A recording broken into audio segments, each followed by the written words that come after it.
Les voy a hablar sobre el tema de rechazo de los trasplantes.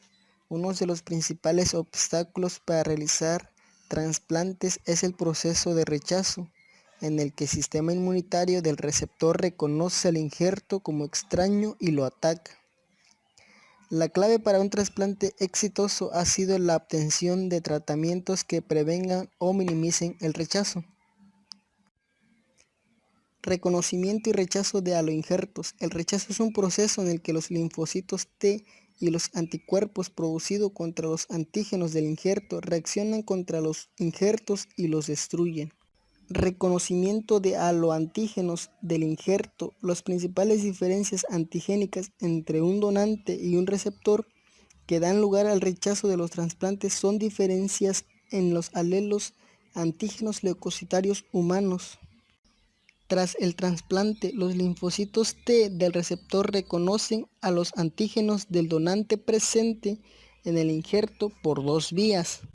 Ambas conducen a la activación de los linfocitos T CD8 que evolucionan a linfocitos T citotóxicos, de los linfocitos T CD4 que se convierten en células efectoras productoras de citocinas.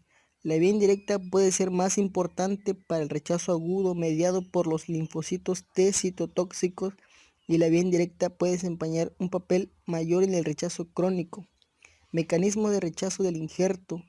El rechazo del injerto se clasifica en hiperagudo, agudo y crónico, en función de las características clínicas y anatomopatológicas. El rechazo hiperagudo está mediado por anticuerpos específicos preformados frente a antígenos situados en las células endoteliales del injerto. El rechazo agudo está mediado por linfocitos T y anticuerpos que son activados por aloantígenos presentes en el injerto. Se produce en días o semanas después del trasplante y es la principal causa de fracaso temprano del injerto. El rechazo agudo se divide en dos tipos: el rechazo celular agudo y el rechazo agudo mediado por anticuerpos. El rechazo crónico es una forma índole de daño del injerto que aparece a lo largo de meses o años y que lleva a una pérdida progresiva de las funciones del mismo. El rechazo crónico se manifiesta en forma de una fibrosis intersticial y un estrechamiento gradual de los vasos sanguíneos del injerto. En esta imagen, los anticuerpos se unen a antígenos situados en el endotelio del injerto y activan el complemento y los sistemas de la coagulación, lo que lleva a la lesión endotelial, formación de trombos e inflamación. En esta imagen se está observando el rechazo agudo mediado por anticuerpos vascular humoral. Los anticuerpos se unen al endotelio vascular y activan el complemento a través de la vía clásica y llega a formarse lo que es la endotelitis. En estas imágenes encontramos patrones morfológicos del rechazo del injerto. En la imagen A encontramos el rechazo hiperagudo de un aloinjerto renal asociado a daño endotelial y trombos en un glomérulo. En la imagen B encontramos rechazo celular agudo de un aloinjerto renal con células inflamatorias en el intersticio y entre las células epiteliales de los túbulos. En la C encontramos rechazo humoral agudo de un aloinjerto renal con proliferación de células inflamatorias y musculares lisas en la íntima. En la D, rechazo crónico en un aloinjerto renal con arteriosclerosis. En el injerto, la luz arterial ha sido sustituida por acumulación de células musculares lisas por tejido conjuntivo en la íntima. En esta imagen se observa el rechazo celular agudo. Los linfocitos T citotóxicos CD8 pueden destruir directamente las células del injerto, o los linfocitos CD4 secretan citocinas e inducen la inflamación. Métodos para aumentar la supervivencia del injerto. Las moléculas de leucocitarios antígenos humanos son las principales dianas en el rechazo de los trasplantes. Una mejor compatibilidad entre el donante y el receptor mejoran la supervivencia del injerto. Sin embargo, como los fármacos inmunodepresores han mejorado la compatibilidad de HLA, ya no se exige en el caso de trasplante de corazón, pulmón, hígado y de islotes. La inmunodepresión del receptor es una necesidad en todos los trasplantes de órganos. excepto en los casos gemelos idénticos. En la actualidad se usan fármacos como ciclosporina, micofenolato de mofetilo, la rampimicina, etc. Trasplante de células madres hematopoyéticas. Se modifican mediante ingeniería genética obtenida de los pacientes afectados. Podría ser útil para tratar formas hereditarias de inmunodeficiencia. Las células madres hematopoyéticas se obtenían antes de la médula ósea, pero ahora se suelen obtener de la sangre periférica después de movilizarla de la médula ósea mediante la administración de factores de crecimiento hematopoyéticos o de sangre del cordón umbilical de niños de recién nacidos, una fuente rica en células madres hematopoyéticas. Dos problemas importantes complican esta forma de trasplante y lo distinguen en los trasplantes de órganos sólidos: la enfermedad del injerto contra el huésped y la inmunodeficiencia. Enfermedad del injerto contra el huésped. Ocurre cuando se trasplantan células con competencia inmunitaria o sus precursores a receptores con un sistema inmunitario deteriorado y las células transferidas reconocen a los antígenos en el huésped y atacan a sus tejidos. Se ve más con frecuencia en el marco de trasplante de células madres hematopoyéticas. Los linfocitos T presentes en el injerto del donante perciben el tejido del huésped como extraño y reaccionan contra él. Esto causa la activación de los linfocitos CD4 y CD8 del donante, lo que al final causa la inflamación y la muerte de las células del receptor. Hay dos formas de la enfermedad del injerto contra el huésped. La aguda, que ocurre en días después del trasplante, causa una necrosis de células epiteliales en 3 órganos principales: hígado, piel y intestino. La otra es la crónica. Puede seguir el síndrome agudo o aparecer de forma lenta. Los pacientes presentan lesiones cutáneas que se parecen a la de la esclerosis sistémica y sus manifestaciones clínicas se parecen a las de otros trastornos autoinmunitarios. En las imágenes se pueden observar un exantema que aparece primero en el cuello, pabellones auriculares, palmas de las manos y pies, y posteriormente se generaliza. En la imagen A, las células epiteliales muertas con distribución parchada de células mononucleares, y en la B, células epiteliales muertas de distribución focal. Síndromes por inmunodeficiencia. Las inmunodeficiencias pueden dividirse en primarias o congénitas, que tienen un origen genético, y secundario o adquiridas, que pueden deberse a complicaciones de cánceres, infecciones, malnutrición o efectos adversos de la inmunodepresión, la irradiación o la quimioterapia para el cáncer y otras enfermedades. Las inmunodeficiencias se manifiestan por aumento de las infecciones, que pueden ser de nueva adquisición o reactivaciones de infecciones latentes. Los síndromes por inmunodeficiencia primaria son accidentes de la naturaleza que proporcionan información valiosa sobre algunas de las moléculas cruciales para el desarrollo del sistema inmunitario. Inmunodeficiencias primarias hereditarias. Las inmunodeficiencias primarias son trastornos genéticos hereditarios que alteran los mecanismos de la inmunidad innata, fagocitos, linfocitos o los brazos humoral y celular de la inmunidad adaptativa. Estas inmunodeficiencias suelen detectarse en la fase de lactancia entre los 6 meses y los 2 años de edad, y los signos de sospecha incluyen la predisposición a las infecciones repetidas. En esta imagen se muestran enfermedades por inmunodeficiencias primarias. Se muestran las vías principales de desarrollo linfoide y los bloques en estas vías en algunas inmunodeficiencias primarias.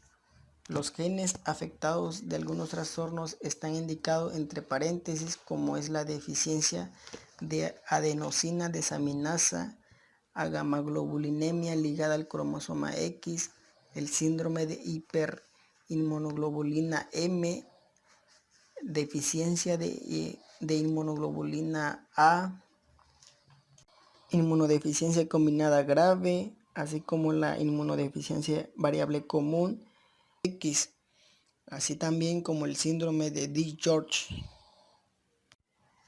Inmunodeficiencia combinada grave. La inmunodeficiencia combinada grave abarca una constelación de síndromes genéticos distintos que tienen en común una alteración en el desarrollo de los linfocitos T y B maduros, defectos en la inmunidad humoral y celular.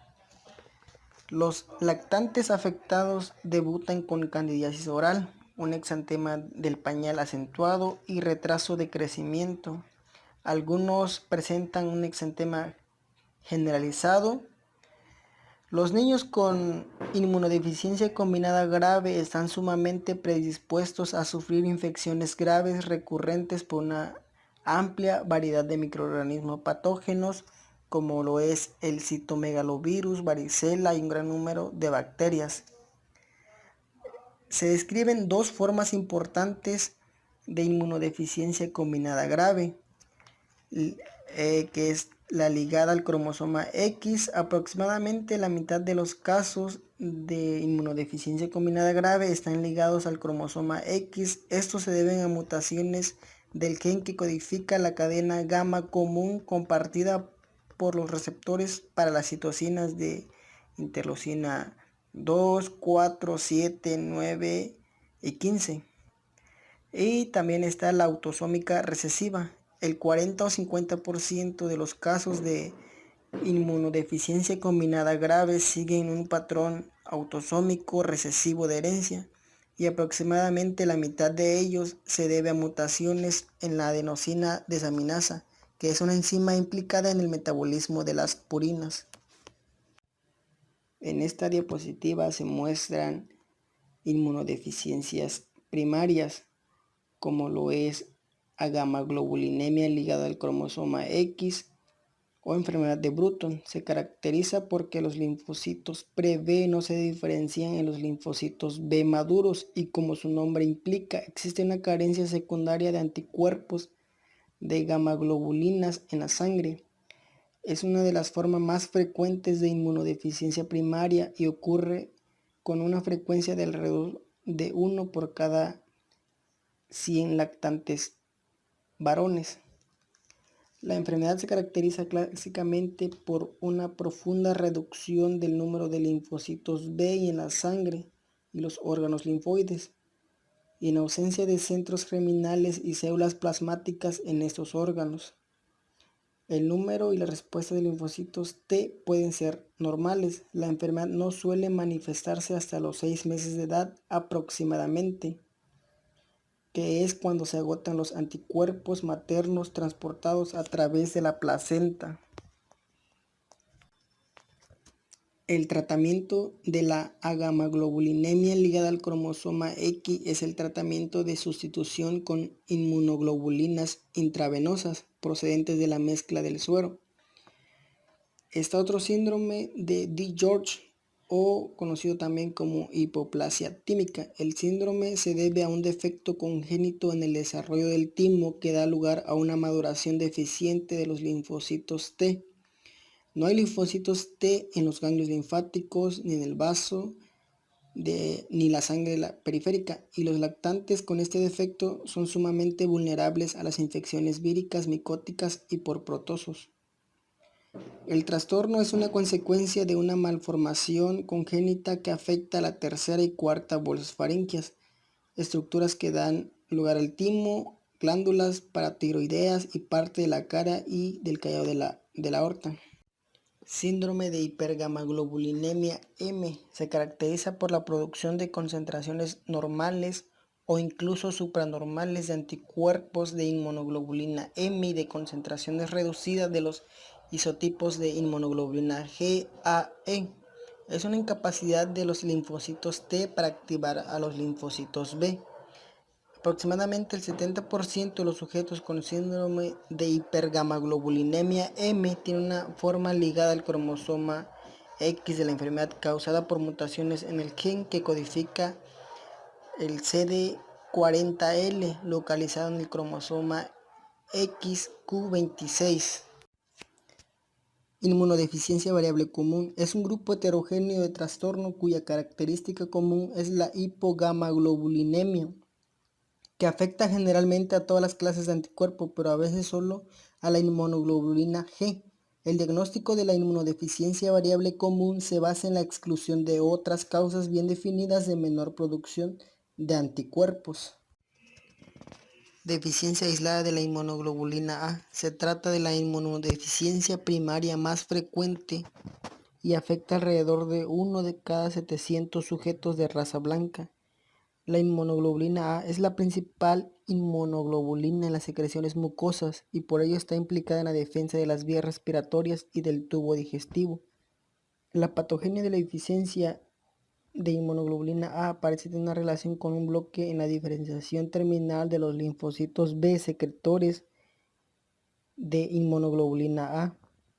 En células plasmáticas, la subclase inmunoglobulina M e inmunoglobulina G de anticuerpos están presentes en cantidades normales o incluso supranormales. Inmunodeficiencias asociadas a enfermedades sistémicas. El síndrome de Wittstock-Aldrich es una enfermedad ligada al cromosoma X caracterizada por trombocitopenia, eczema y una acentuada predisposición a las infecciones recurrentes que da lugar a la muerte temprana. Las concentraciones séricas de inmunoglobulina M son bajas, pero las de inmunoglobulina G suelen ser normales. Las de inmunoglobulina A y E están a menudo elevadas.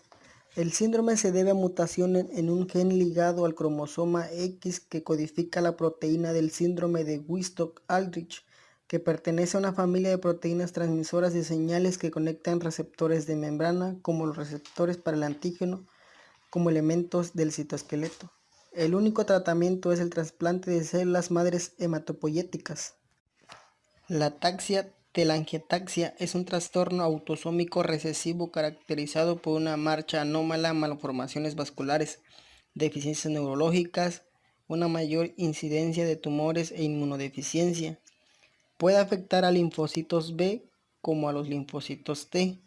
El gen responsable de este trastorno codifica una proteína llamada ATM, ataxia telangiectasia mutada, un sensor del daño del ADN que activa puntos de control del ciclo escolar y la apoptosis en células con el ADN dañado. Defectos en la función del leucocito. Las deficiencias en la adhesión del leucocito se deben a defectos hereditarios en las moléculas de adhesión que alteran el reclutamiento de los leucocitos en las zonas de infección, lo que da lugar a infecciones bacterianas recurrentes. La enfermedad granulomatosa crónica se debe a defectos hereditarios en genes que codifican componente de la fagocito oxidasa, la enzima fagolisosómica que genera hero como el superóxido. El síndrome de Chediak-Higazi se caracteriza por una función defectuosa de los fagosomas y lisosomas, lo que altera la función de los fagocitos y la predisposición a las infecciones. Los defectos de los TLR son inusuales. Las mutaciones en TLR3, un receptor para el ARN vírico, dan lugar a una encefalitis recurrente por herpes simple. Deficiencias que afectan al sistema del complemento. Se han descrito deficiencias de varios componentes del complemento y la más frecuente es la C2. Las deficiencias de C2 o C4, componentes tempranos de la vía clásica, se asocian a un aumento de infecciones bacterianas o víricas.